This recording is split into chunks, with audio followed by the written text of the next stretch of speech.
Alors, c'est une question que je ne pourrais dissocier de mon parcours personnel. Le parcours professionnel n'explique pas mon investissement dans ce domaine depuis 4 ans maintenant. C'est d'abord un cheminement. Et aujourd'hui, là où je me trouve aujourd'hui en tant que médiatrice non institutionnelle, finalement, en tout cas vulgarisante comme je me décris, c'est le fruit et l'aboutissement de tout un cheminement personnel. D'abord être confronté à cette aire géographique qui m'intéresse, qui est celle de la Caraïbe tout entière, et pas seulement les Antilles françaises, et un espace auquel je ne suis confrontée alors que je suis élevée et que je suis née en Martinique. J'y suis confrontée, c'est un choc, à l'âge de 17 ans, après mon bac, lorsque je pars faire mes études à Barbade, qui est une île au sud de la Martinique, qui est anglophone.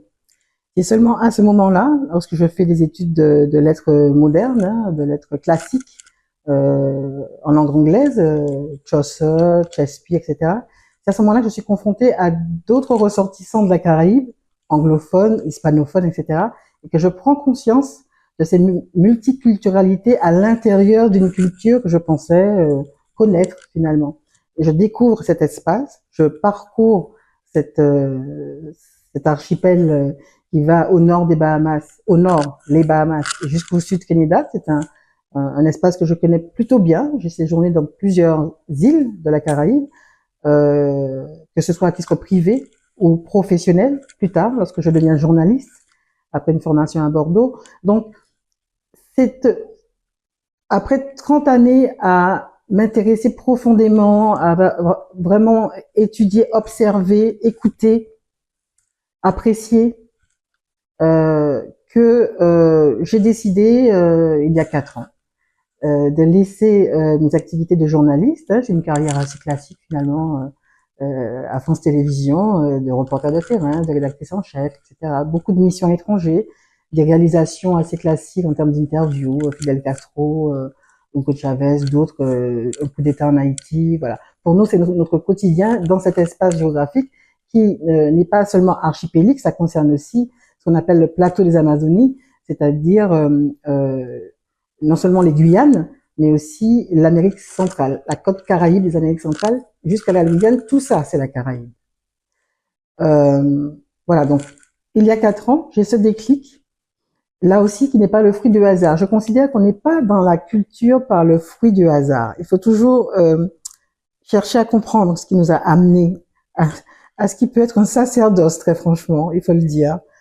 Euh, c'est parce que très tôt, moi-même enfant, sensibilisée à des lectures sur l'histoire de mes pays, puis ensuite la chance et le choix que j'ai fait à l'époque de partir non pas en France où on a tous le réflexe d'aller étudier, mais partir dans la Caraïbe étudier. À l'époque, c'était une chose qui ne se faisait pas.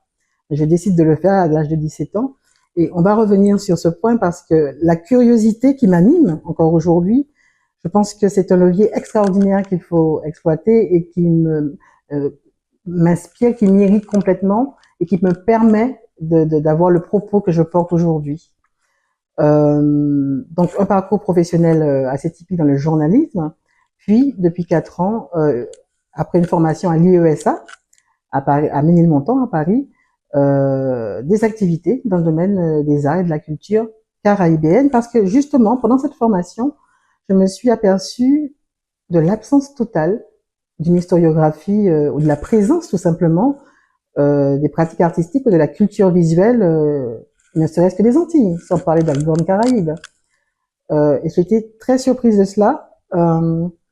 Et, et c'est là finalement où, toujours dans cette dynamique de pas à pas, de cheminement, je me suis dit, voilà, euh, sur l'histoire de l'art et sur la trame européenne, j'ai envie de dire, en tout cas celle du nord de la planète, les choses sont faites, le socle est là, il est solide, on connaît. Et puis ça m'a permis en miroir de voir les absences, les besoins, ce qu'il y a à faire pour que, en tout cas sur cette zone géographique qui n'est pas anodine du tout, ce que je pourrais apporter, quelle serait ma contribution, quel peut être mon positionnement pour contribuer à faire comprendre qu'il y a un message absolument universel à tirer des pratiques artistiques, de la culture de cette zone. Et donc, me voici depuis 4 ans investi dans cette contribution.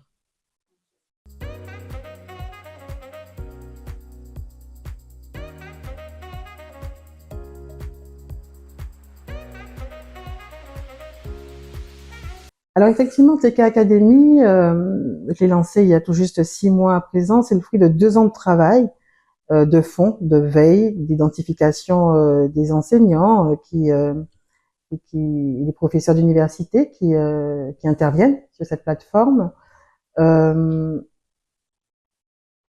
l'aboutissement et puis la concrétisation de ce que j'avais envie de partager avec les publics et les professionnels.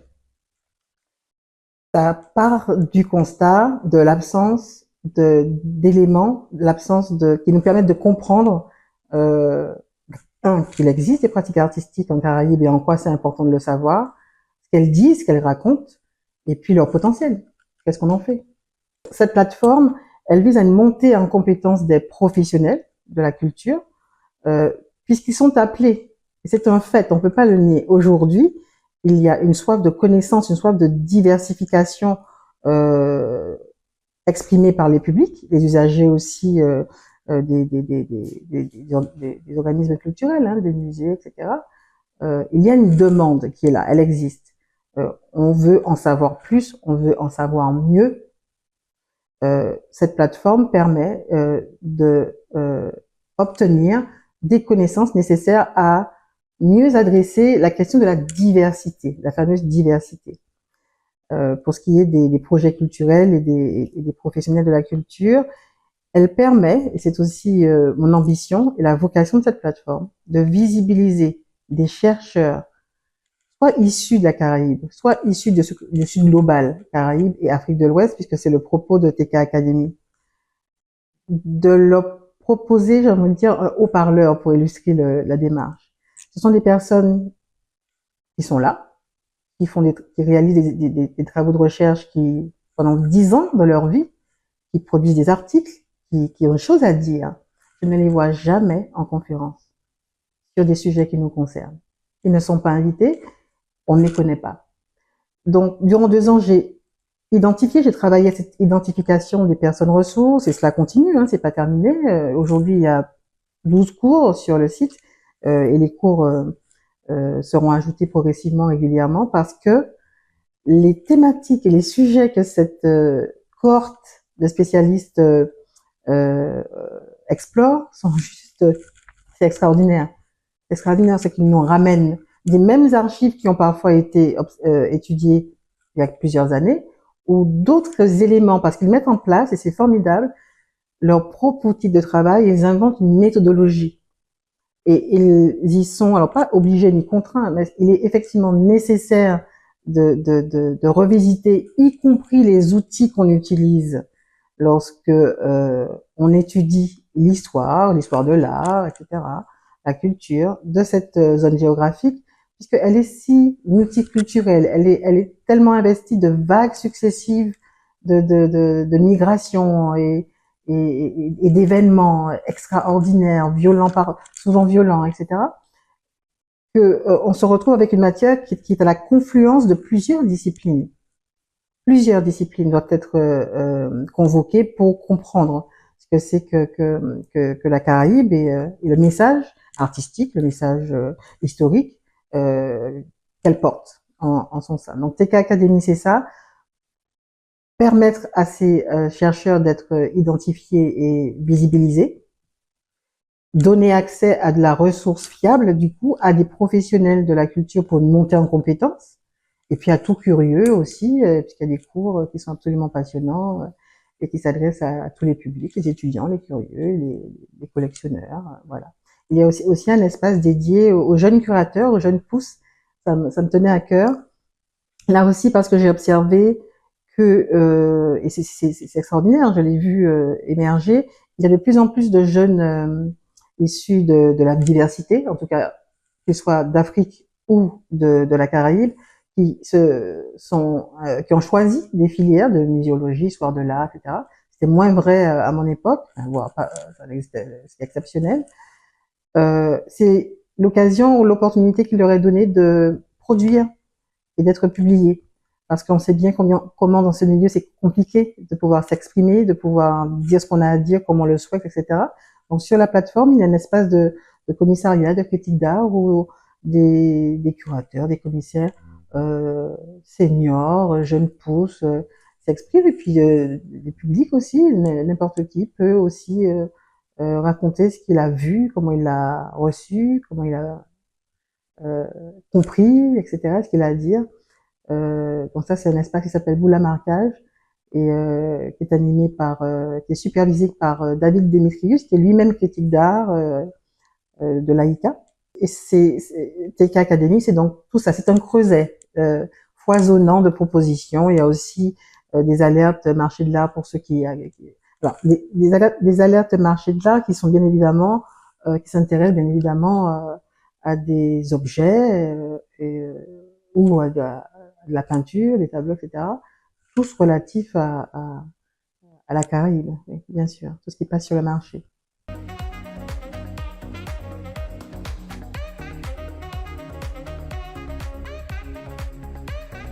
Je vais raconter l'histoire du compte Instagram Très Créole, que j'ai lancé il y a 2 ans et demi. À un moment, je me dis, mais il y aura personne pour s'intéresser à ça, mais je me lance, je teste, je sais pas, je commence par Guillaume Letière, que j'admire, voilà, etc. Euh, Encore une figure de l'histoire de l'art française, invisibilisée, il est guadeloupéen, mais je pense que nous aurons l'occasion de parler de lui tout à l'heure. Donc, ok, je commence ce compte, Très Créole, et je me dis, ok, si j'ai 300 abonnés, c'est super, c'est génial et tout. Et au fil des mois, je vois l'intérêt que suscite cette page, où je publie. Alors, moi, je ne suis pas historienne de l'art, hein. Je suis une journaliste spécialisée dans la vulgarisation, et c'est ça au départ, hein, ma formation, dans la vulgarisation scientifique. Même si après, j'ai fait une carrière de journaliste classique. Mais ma formation, c'est de la vulgarisation scientifique. Et au fil des mois, je vois l'intérêt. Je vois surtout dans les messages privés des témoignages de personnes qui, alors je vais en prendre peut-être celui qui m'aura le plus marqué, qui me marque encore. C'est une personne de certain âge qui me dit la chose suivante: j'habite au centre de la France, je ne sais pas ce qui m'amène sur cette page, comment je suis arrivée sur votre page, elle est juste extraordinaire et je me régale. Et des messages comme ça, j'en ai plusieurs. Et là, je me dis, ok, mais pour moi, c'est une réalisation. Voici une initiative qui aurait pu paraître absolument folle, voilà, ou limitée finalement à une certaine audience, une certaine typologie de personnes. Et en fait, non, j'ai vraiment tous les profils, des étudiants, des personnes plus âgées. Et j'ai maintenant des gens qui contribuent inbox, qui m'envoient. Et ce qui est extraordinaire, c'est de voir le retour des abonnés qui désormais, lorsqu'ils vont dans certaines expositions, alors désormais ils s'intéressent à d'autres types d'expositions, mais aussi se rendent dans des musées qui sont là et voient différemment certaines œuvres. Et là, je me dis, ouais, oui, ça a un impact. Oui, euh, définitivement. Alors, mon petit regret pour l'instant, c'est de voir que il y a encore cette forme de timidité par rapport à on se laisse impressionner par la chose artistique et culturelle. Donc, je vois que les commentaires ne sont pas sur la page, j'en reçois plein inbox. Et j'affectionne tout particulièrement les abonnés d'Instagram, qui sont très spontanés, qui sont débordants. Il y a des gens qui, en Guyane par exemple, française, qui se rendent à Camopi, c'est un village dans la forêt amazonienne, etc. Qu'est-ce qu'ils font? Ils prennent des photos de street art réalisées par des Amérindiens, enfin par les populations euh, indigènes locales, et qui sont magnifiques. Ce sont des contributions spontanées de personnes qui ne sont pas obligées, qui ne savaient pas avant, et qui peut-être avant ne l'auraient pas fait. Donc ça, c'est une réalisation pour moi qui fait la démonstration de ce que l'histoire de l'art est un levier puissant et extraordinaire dans le dialogue interculturel.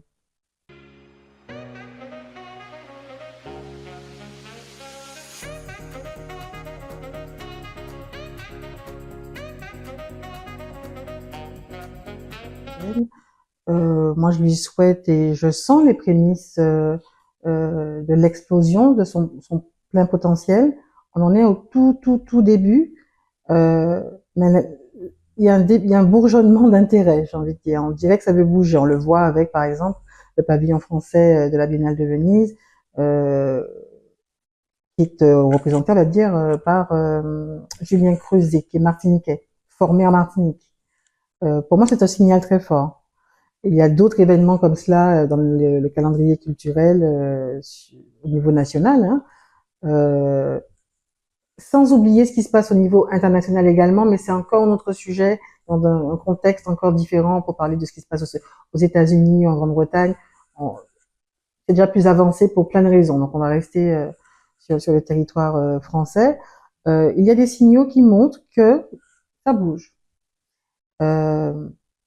Je vais prendre un exemple. L'exposition à venir au Louvre au printemps prochain, qui est montée par le Clark Institute, qui porte sur Guillaume Guillon Lethière, guadeloupéen, fils de femme de couleur avec un colon, emmené par son papa en France avec sa sœur. Son père peut pas le reconnaître parce qu'il y a le code noir, etc. Le code noir, etc. Bon, Guillaume Guillon Lethière, qui le connaît? Pourtant, ce monsieur est une grande figure, c'est un grand maître de l'histoire de l'art française. Euh, Directeur de l'Académie française de Rome pendant 10 ans, c'est pas rien, membre des Beaux-Arts, des réalisations, voilà, il y en a plein, des collaborations, etc. Il monte son atelier de peinture 18e, hein, enfin voilà, il forme des femmes. Nous savons tous comment c'est disruptif à cette époque-là. Il forme des femmes. Il forme aussi d'autres personnes de couleur à la peinture. Et enfin, il est républicain et à ce titre, à sa manière, se positionne par rapport à ce qui se passe encore aux colonies françaises, par la peinture notamment, mais de façon discrète. C'est plus dans sa vie privée, je pense qu'il faut chercher son positionnement par rapport à ça en tant que lui-même homme de couleur. Donc Guillaume Guillon Lethière, invisibilisé pendant toutes ces années, figure magistrale, histoire extraordinaire, hors de l'ordinaire, et c'est les Américains, c'est le Clark Institute qui monte l'expo, qui sera visible bientôt, là, en juin 2024, et qui va être itinérante et donc être accueillie au Louvre au printemps prochain. Ce sont des signaux qui montrent, je l'espère, mais j'y crois, que certaines personnes, des prescripteurs, ont compris qu'on ne peut plus faire sans l'histoire des Amériques. Pourquoi? Tout simplement parce qu'à un moment donné, il faut bien qu'on admette et qu'on l'accepte, c'est un fait.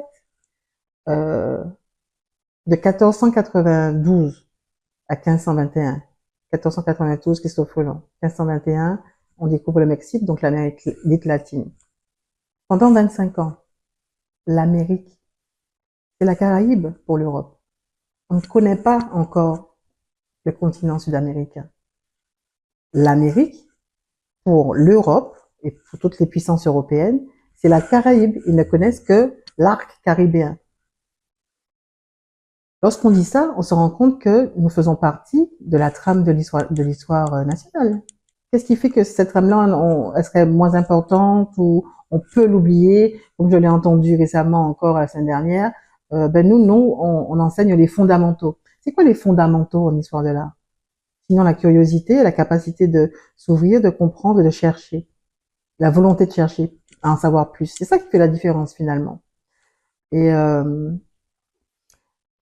il y a donc un intérêt naissant, une volonté naissante, et je pense qu'on aboutira effectivement à construire. C'est en cours, il y a notamment le travail extraordinaire que réalise Christelle Lozère, qui est une jeune historienne de l'art guadeloupéenne, qui est en train de complètement tisser, reconstituer toute l'historiographie de l'histoire de l'art des Antilles et de la Caraïbe également. C'est un travail extraordinairement riche qui appelle plusieurs disciplines et elle fait un travail fondateur. Elle était une pionnière, une jeune femme.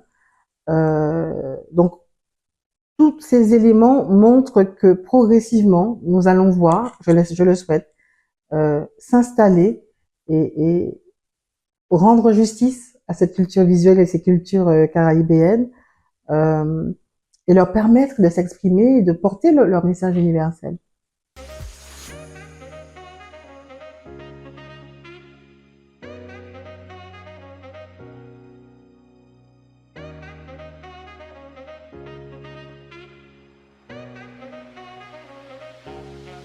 Le défi immédiat principal, c'est la frilosité et le désintérêt encore. Hein, il y a une forme de défiance, frilosité euh, de mes interlocuteurs souvent.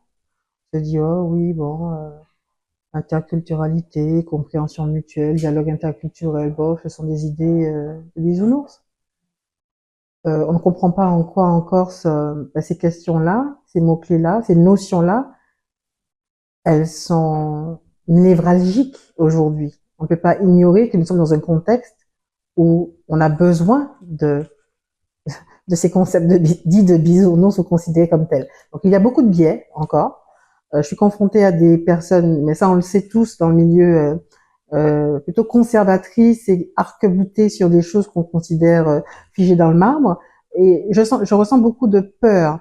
Et cette peur d'être dérangé, d'être déboussolé, cette peur d'être déconstruit. C'est vrai que le mot est violent, déconstruire. Je ne l'apprécie pas trop moi-même. Euh, pour moi, elle relève de la méconnaissance. Quand on connaît le sujet, il n'y a pas lieu d'avoir peur. C'est un sujet comme un autre. Il faut le regarder, accepter de s'y intéresser pour s'enrichir. Il s'agit de compléter des trous, des sujets manquants dans le Rubik's Cube, là, il faut compléter, et de s'enrichir, y compris soi-même dans sa pratique professionnelle. Et donc, je suis très frappée que des personnes qui exercent dans la culture soient en défiance ou en méfiance, ou voilà, ça je ne comprends pas. Donc ça c'est un des problèmes principaux auxquels je suis confrontée. Voilà.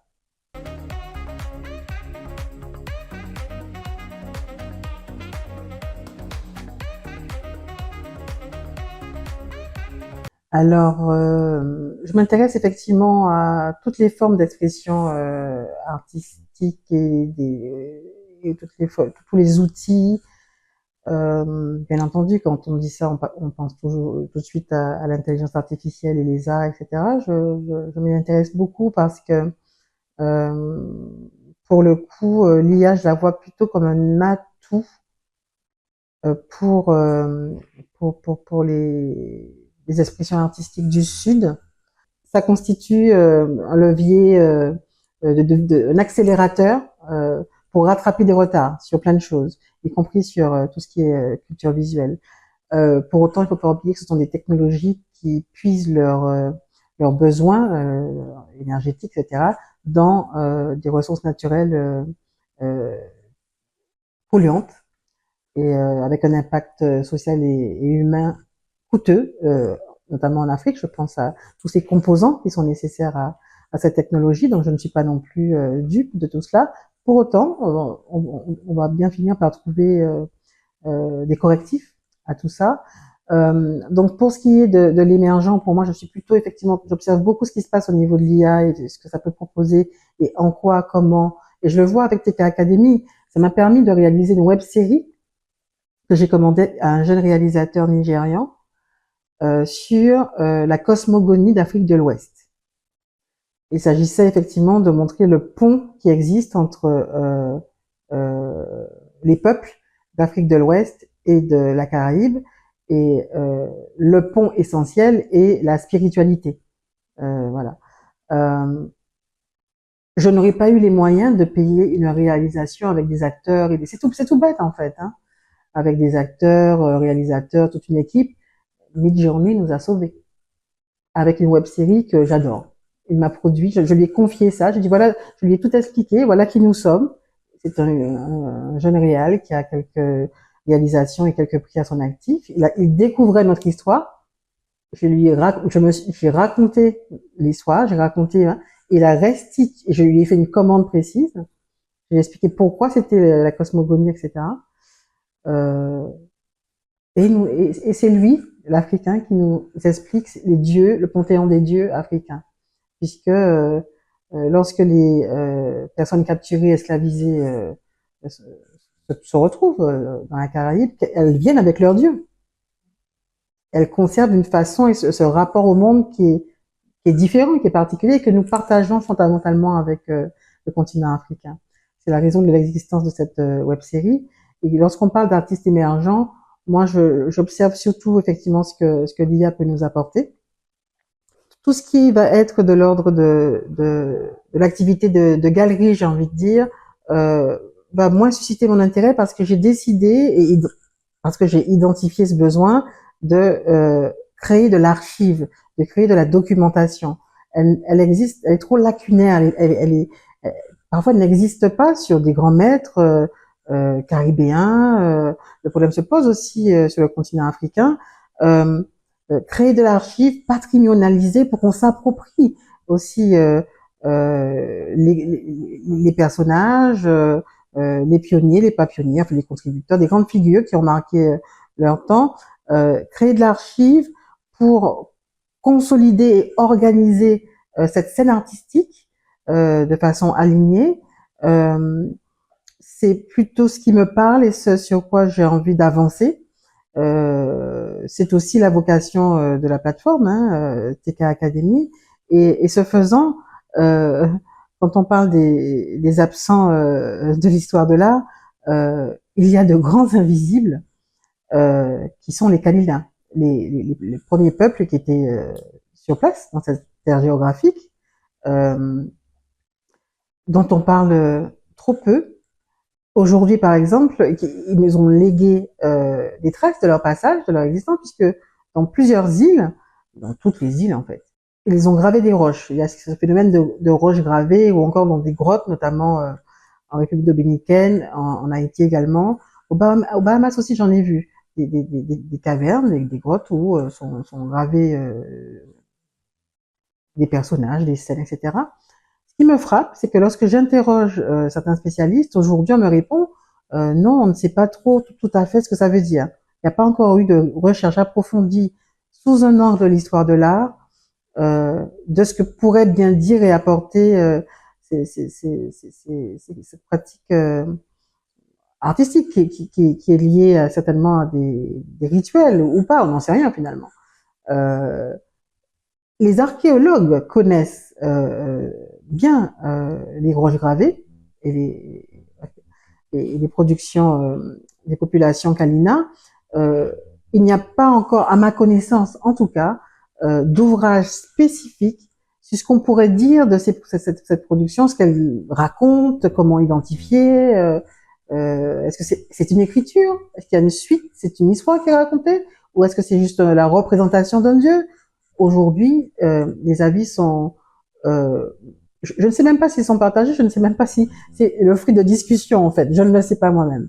Mais quand je pose la question, parce que j'aurais voulu là aussi parler de cette production artistique des Kalina, je n'ai pas encore à ce stade reçu de réponse de la part de spécialistes en histoire de l'art ou en archéologie hein, qui disent eux-mêmes non, nous on ne sait pas ce que ça veut dire. On sait que c'est là, on comprend deux trois éléments, il y a deux trois éléments visuels qui sont interprétés, mais on n'a pas une historiographie, quelque chose de construit par rapport à la production.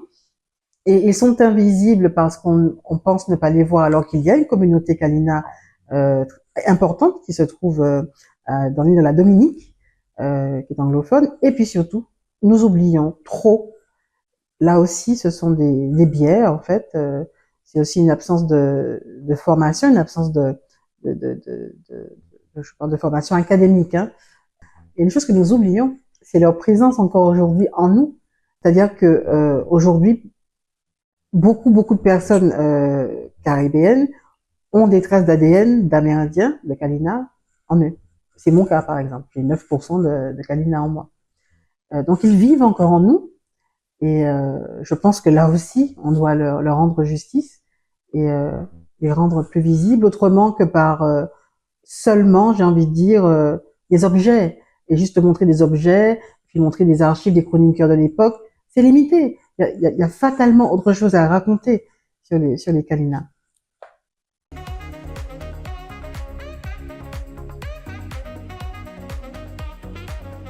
C'est une question qui est d'actualité. C'est une question à laquelle je ne pourrais pas répondre moi euh, toute seule. Je considère que précisément, ça serait une erreur d'arriver là et de dire ok, voici comment il faut faire, puisque on voit bien que il y a encore beaucoup de matière et beaucoup de travail de fond à réaliser pour envisager la diversification des narratifs etc. Plusieurs musées en Europe l'ont fait. C'est lesquels? Aux Pays-Bas, euh, en Belgique, voilà, il y a des efforts qui sont faits. Euh, comment diversifier les sources et comment diversifier les parcours muséographiques des musées en France, par exemple. Euh, j'ai quand même quelques pistes que je pourrais évoquer. Euh, et elle s'inspire de toute façon de ce qui est impulsé par en muséologie en Caraïbes. Comme par exemple dans l'île de Barbade où ils ont accompli un travail immense sur ce que doit être un musée en Caraïbes et quelle muséologie et comment parler au public. Ils ont carrément modélisé et en se réappropriant les codes de la muséologie, ils ont sorti récemment un manuel. Ce qu'ils préconisent, euh, l'inclusion, l'inclusion. Ouvrir les musées, c'est quoi? C'est déjà inviter les groupes sociaux, les écouter lorsqu'on monte une exposition. Peut-être qu'effectivement les premiers concernés s'y intéresser et voir un peu comment ils peuvent contribuer eux aussi à enrichir les cartels ou le catalogue, que sais-je, les narratifs, les récits, comme on dit. Euh, et puis un travail collaboratif et pluridisciplinaire. La Caraïbe, lorsqu'on veut l'approcher, il faut bien comprendre qu'on traite de sujets complexes qui font appel à des connaissances pluridisciplinaires. Nécessairement, il faut élargir le spectre, ouvrir le regard, décloisonner. Et pour moi, ça prend la contribution de plusieurs disciplines académiques. C'est pour ça que l'académie a plus un reflet, a plus une dominante de sciences humaines et sociales plutôt que histoire de l'art et muséographie. Euh, il faut des sciences humaines et sociales, il faut réhabiliter tout ça. Et, et je pense que ça fait partie des pistes à explorer lorsque lorsqu'on veut diversifier. Et ensuite, lorsqu'on choisit une thématique ou un sujet, s'interroger sur nos propres biais déjà et sur la raison qui motive l'exposition ou la thématique de recherche lorsqu'on est chercheur. Pourquoi moi, chercheur, je m'intéresse à ça? Et déjà être au clair avec ça, se mettre au clair avec l'approche et le sujet, et pour se garder d'être pollué par des biais qui parfois nous échappent. C'est une réalité et je peux en avoir moi-même aussi.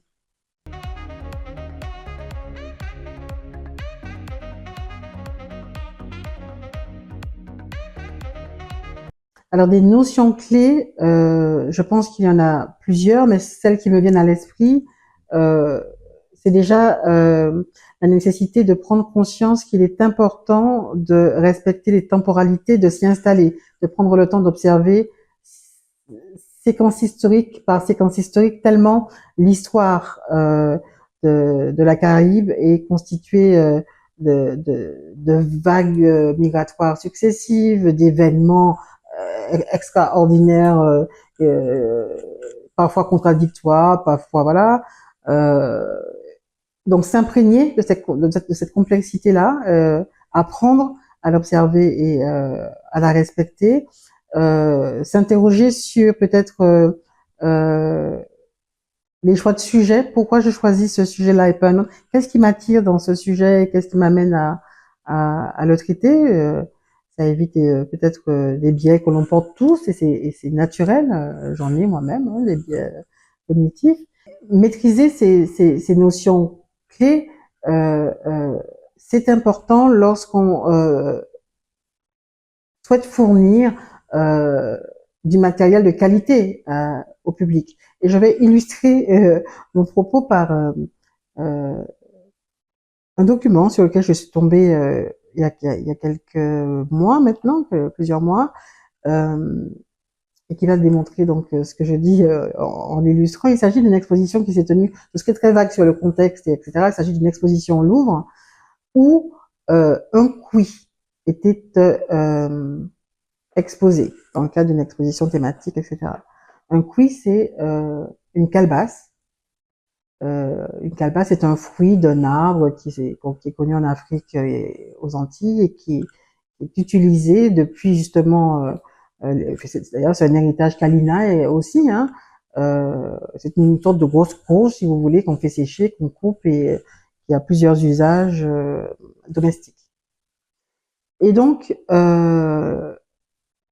le conservateur décide de l'exposition, la monte, etc., et expose ce cuit 17e, donc quelque chose, un objet précieux, puisqu'il il est venu tout droit de la Caraïbe, donc des Amériques, au 17e, même 16e, 16e, 17e, début 17e. Et jusqu'ici, formidable, voilà. Donc c'était une exposition sur les contenants, sur la céramique, plus ou moins, en tout cas sur tout ce qui était contenant. Et donc moi je lis ceci. Je lis concernant ce cuit, la silhouette particulière de cet objet pauvre a été transposée dans l'un des matériaux les plus complexes fabriqués par l'homme, la porcelaine. Et je poursuivrai. Sa silhouette, aussi pauvre que son matériau, est rehaussée d'une monture, effectivement, pierre précieuse et orfèvrerie allemande, des choses donc précieuses. Donc, opposition du précieux, orfèvrerie, pierre précieuse, travail d'orfèvrerie germanique, au pauvre, la calebasse, parce c'est juste une forme, effectivement, euh, euh, et c'est un fruit. C'est un fruit séché. Je vais vous dire quelque chose. Je vous mets au défi d'obtenir un QI. Je n'y suis jamais parvenue. Ce QI avait beaucoup d'autres choses à raconter que d'être mis en opposition avec ce travail d'orfèvrerie qui lui a été ajouté pour le rendre plus noble au fil des années. Obtenir un QI, enfin voilà, n'est pas chose aisée. Et je pense que ça n'est d'ailleurs pas la seule chose qu'on puisse dire à ce propos. Voici un enjeu, voici un raté, voici un quiproquo, voici des petites ambiguïtés qui vont déranger un public et qui va l'inciter ou l'éloigner de la chose culturelle muséale.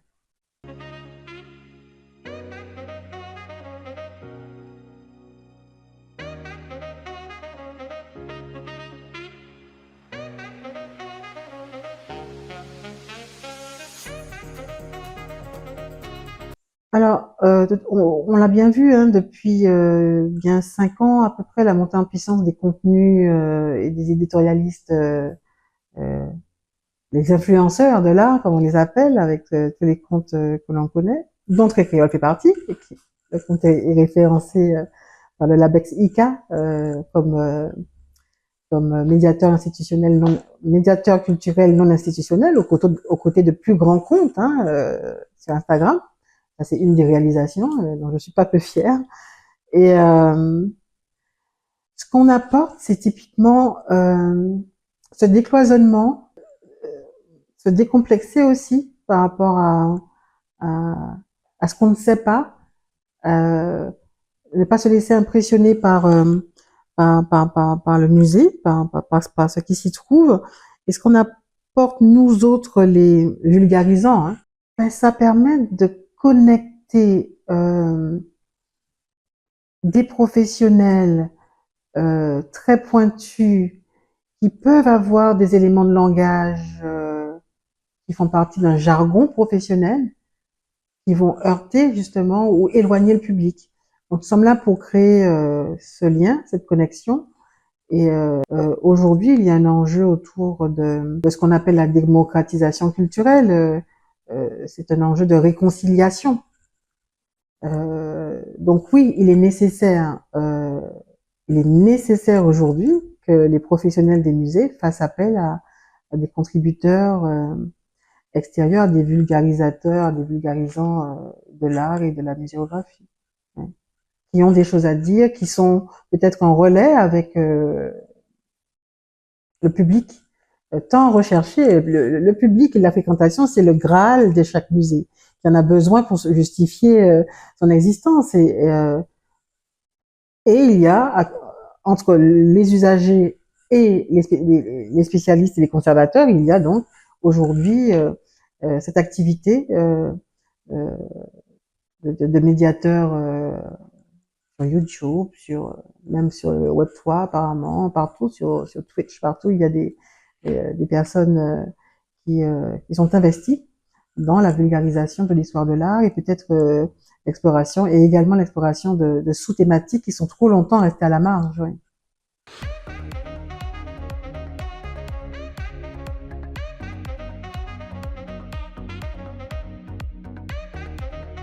L'art contemporain a toute sa place dans cette discussion qui consiste à parler de l'esclavage, de ses abolitions et de ses héritages.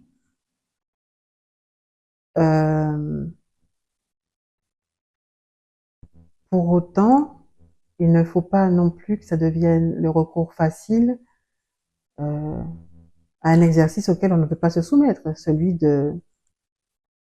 d'étudier, de faire des recherches, de construire quelque chose d'enrichissant, qui va très loin, enfin, de réaliser un vrai travail de fond. Non pas que les artistes contemporains ne le fassent pas, mais encore faut-il que l'artiste lui-même soit complètement imprégné de façon équilibrée du sujet. Ce sujet est, comme on l'a vu, très complexe. Il est pluridisciplinaire. Donc, avoir recours à un artiste contemporain sur un sujet comme l'esclavage, ses abolitions, ses héritages, oui, pourvu que la thématique soit bien cernée, pourvu que l'artiste lui-même, il y a du boulot, hein, il y a du travail à faire avec. On a vu des exemples réussis, hein, c'est le cas. Je ne pense pas pour autant que l'art contemporain pourra, dans le cadre d'une exposition muséale, hein, encapsuler, entourer, comment dire, euh, résumer, synthétiser c'est ce travail enfin, moi, j'imagine l'artiste à qui on demande ça, voilà, ça demande des heures de travail, de recherche en amont. C'est un sujet sur lequel on ne peut pas aller comme ça et dire, moi, c'est mon avis, hein, euh, c'est ma création artistique, c'est mon processus de création. On m'a commandé quelque chose sur l'esclavage, donc voilà, je fais ça comme ça. Non, parce que ça donne euh, parfois des anachronismes et des répétitions. Je prends des exemples. Vous demandez à un artiste de s'exprimer sur le plan plastique sur la thématique de l'esclavage et ses abolitions, et vous verrez que souvent, vous allez tomber sur la représentation de bateaux, un tambour, les chaînes, bref, les mêmes iconographies qui se répètent encore et encore. On le voit sur les œuvres monumentales, mais pas seulement. Je suis convaincue qu'il y a autre chose à trouver comme symbole, comme représentation de cette histoire-là, de cette séquence historique-là. On peut peut-être aller plus loin. Donc, on voit que ça demande du temps. Il faut donner du temps aussi aux artistes de pouvoir s'imprégner du sujet et restituer à leur manière au travers de le processus de création artistique.